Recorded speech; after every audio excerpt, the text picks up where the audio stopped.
So how do you respond to the fear that reducing child poverty is too expensive? But what's the real cost of not tackling it? Well, I think they're very big. I mean, it's a good question because the costs are perhaps not so obvious because they don't kind of show up immediately in the kind of spending the cost saving ledgers. But I mean, things like if you it has knock on effects on the health service, has knock on effects on education, has long term effects on what these children in poverty are able to do in terms of when they become adults, and there's clear evidence that poverty can have those sorts of long-term effects. So even if you take a very narrow economistic view of it, those children are not going to be probably as productive as they might otherwise have been. It has a knock-on effect on local authority social services. All those things cost money, and therefore arguably it's tackling child poverty can be seen as an investment and as preventative spending. Child Poverty Action Group has an academic calculated for them. I think that child poverty costs about £39 billion a year. I mean, it's just all sorts of ways. So yes, it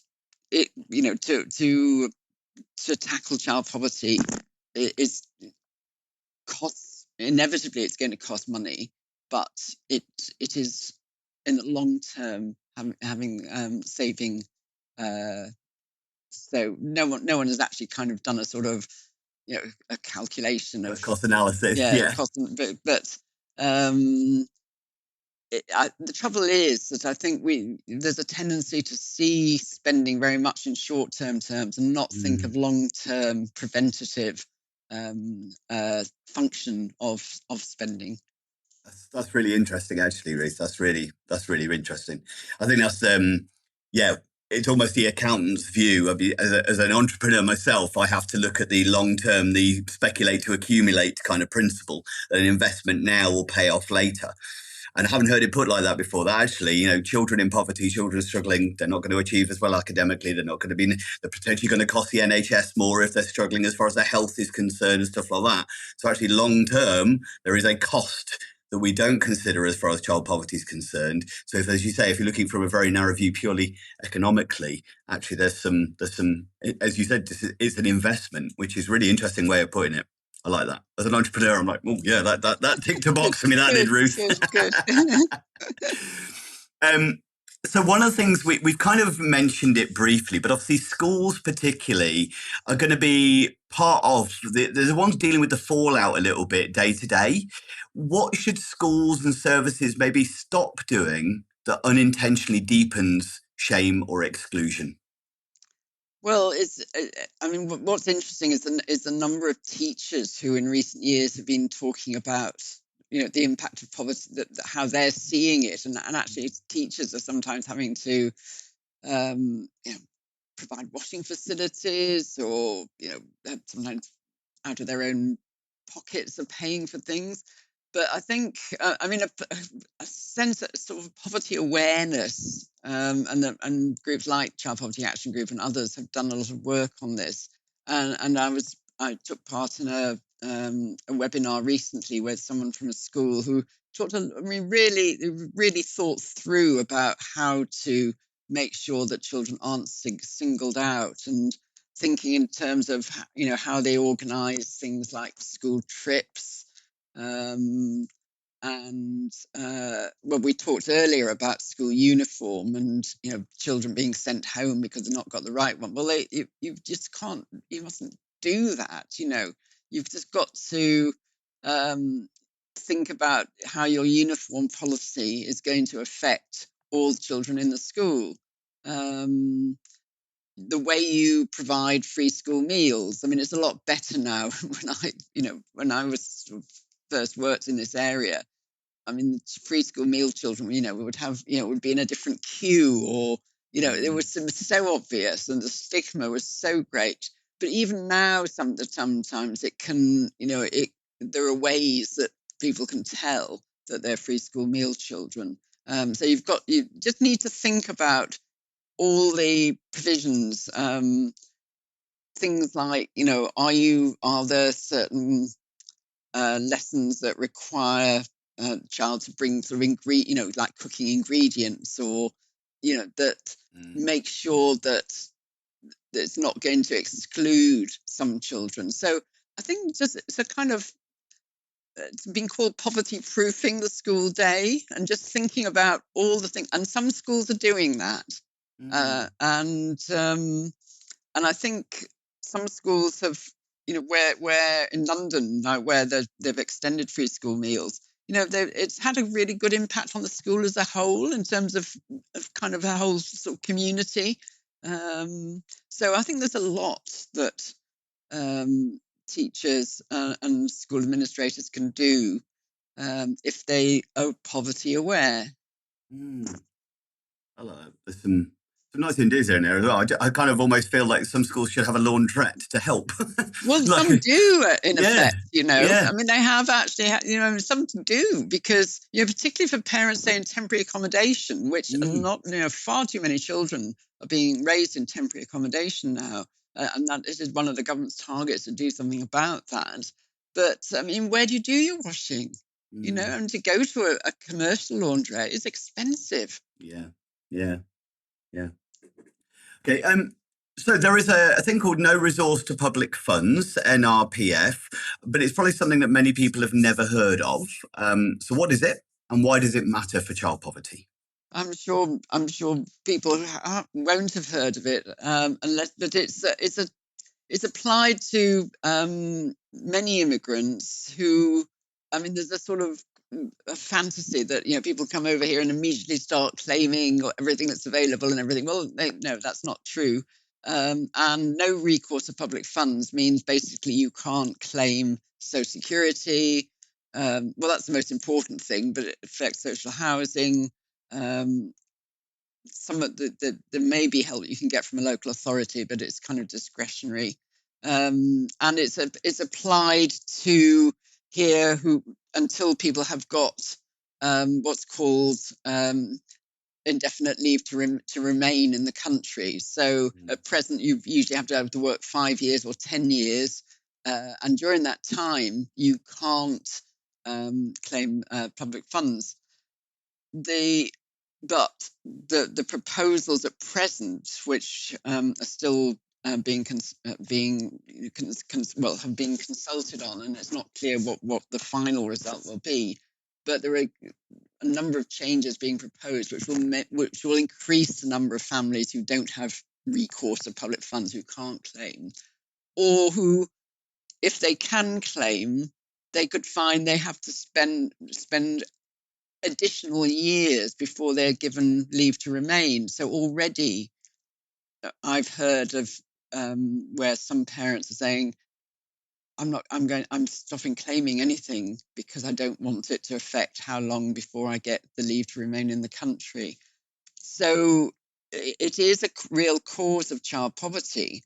There was, in the run up to the government's child poverty review, charities, both child poverty charities and migrant and asylum refugee charities, came together to make the case to the government that the review must include migrant children, and that they need to look again at this public funds rule, because it is causing child poverty. The report that the Child Poverty Task Force came up with did acknowledge this issue, and that was good, because up until now, in a sense, child poverty has been treated completely separately from migrant issues. But it didn't actually propose any substantial change. I mean, it's talked about better data and so forth, which is important, and it was good that it was there. But as I say, that the worry is now that actually the suggestions that are being made for changes in the rules governing asylum, or particularly migrant families, will worsen the situation. So that is something I think that people are still kind of putting some pressure on. But the kind of underlying argument is, if we're going to say that children shouldn't be in poverty, it should be all children, not just certain children. That kind of leads us on to, so what role do rights and dignity play here? Why isn't it just economics?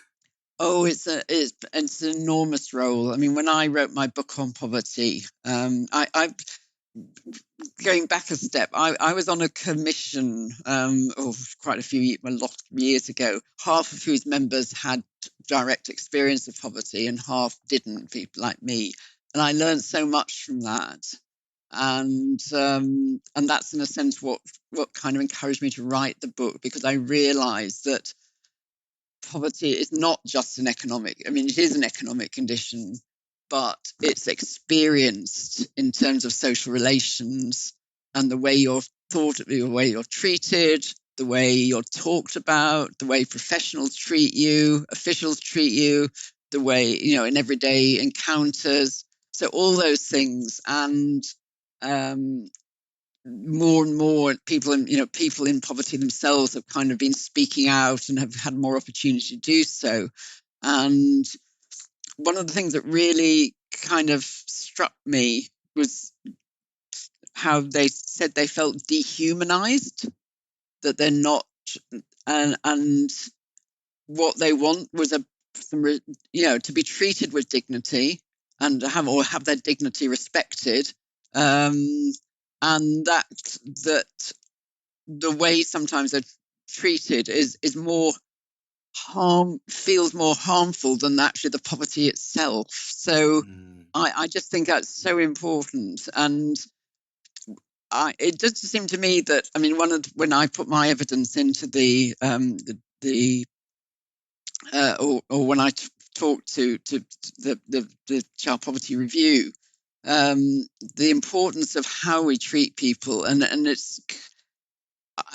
it doesn't cost money to treat people better, but I think more could be done in terms of public services, be it education or local authority services or whatever, social security, that do treat people with dignity and respect.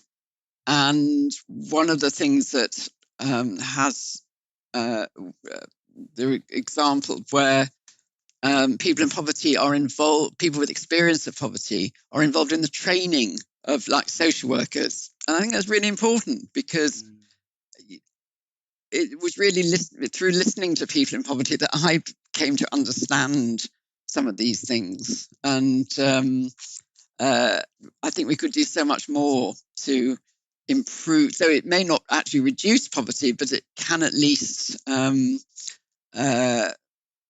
make the experience of poverty not quite as awful as it is. And it's something that actually is kind of recognised in Scotland, where they've talked a lot about that whole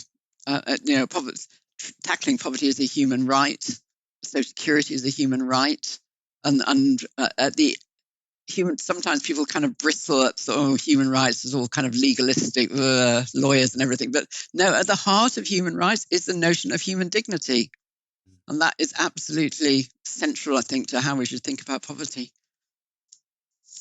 Yeah, definitely some interesting points there, and I think it's, as you say, there's slight prejudice, discrimination against those in poverty, and I think anybody listening, no matter what their political leanings, their economic leanings, or anything like that, most people are genuinely empathic in the fact that seeing a child struggling and not having enough food is not something that anybody listening wants to happen, and I'm sure they would hope that things could improve and be better. But sometimes, as you say, there's an element of dehumanization that happens through stigmatization, through prejudice, through discrimination, that sometimes is an undercurrent. It isn't recognised because of the Alcott scale. I think it's Alcott scale and things like that related to prejudice and discrimination. The language we use affects how we then view the people that we engage with, and cause prejudice all sorts.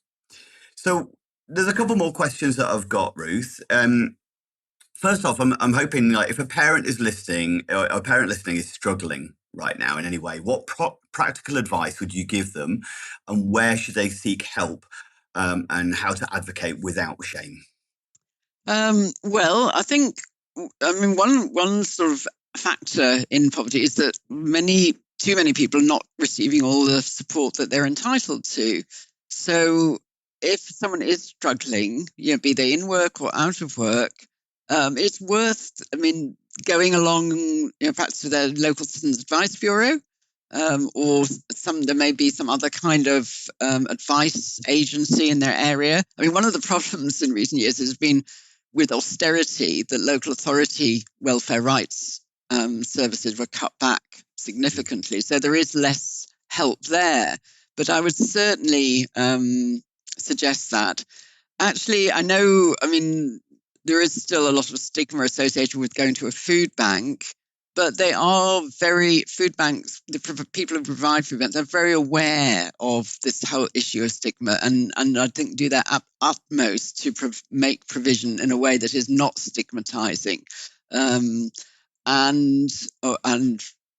sometimes not just food banks. I mean, there's all sorts of banks now, help with baby things and so forth. But sometimes they too will now provide welfare rights advice and support, or perhaps tell people where they can go to get it. So I don't think people should feel ashamed of if they're really struggling, then that's what food banks are for. And so many people now have turned to them that people shouldn't feel, it's a real sign of failure or anything like that. It's not. It's not their failure anyway. It's a failure of the system. It's a failure that many people do need to go to food banks. And I think, and also the thing about people like the food banks and citizens advice, that they anonymously, but they use the information they get to try and pressurize government of whatever party to improve things. So indirectly, it may not be possible for individuals to kind of act as advocates, although some do. I mean, increasingly there is sort of involvement of people in poverty in pressing for things, and they might find that there's a group in their area or whatever that they can get involved with. But even if they can't, that their circumstances can be used by other people advocating if necessary. So I think people should always feel they should be able to find help and not feel ashamed of it, because the shame is on our society that allows this to continue. So, as a finishing question, Ruth, for anybody who's listening who feels powerless watching child poverty play out in front of them, what's the most hopeful or practical truth you want them to hold on to? And maybe what's one action they can take today? Well, I think the truth is things can change. We do have a child poverty strategy, a UK-wide child poverty strategy, now the first time since 2010. And that is a hopeful step. I mean, there are lots more things that should happen. But I think things they can do, they can, people who, whether in poverty or not in poverty, I mean, it's important to think that their members of parliament know about, so if people, particularly people not in poverty, are concerned, tell the members of parliament, because they take note of, what their constituents say. And if their constituents are saying, look, we are concerned that there's so much child poverty, please do more about it. We support the actions that are being taken. That, I think, is a really useful thing that you can do. Get involved in local groups, that if there are any, because again, I think it makes people, important that people feel that they can take action. But at a very individual level, I think I'd just say try and put yourself in the other person's shoes. Try and understand just what it is like. not to have enough money, to feel dehumanized by the way other people are treating you, and to remember that people in poverty, I mean, they're just like you and me, just happen not to have money. And people go in and out, some people go in and out of poverty. They're not a separate group. So I think the more, I mean, you spoke earlier about, most people are empathetic. And I think that empathy is really important when it comes to how we think about, how we talk about, how we treat people in poverty. Beautiful. Perfect. Thank you so much, Ruth, for joining me today. It's been a genuinely fascinating conversation, and I can see the passion that you're approaching this from and sharing that message. So thank you so much for your time. Thank you. So for anybody who's listened to this episode and found something resonated, useful or interesting, please like, comment or share with anybody you think might also share the views or be interested in the conversation we've had today. Thank you.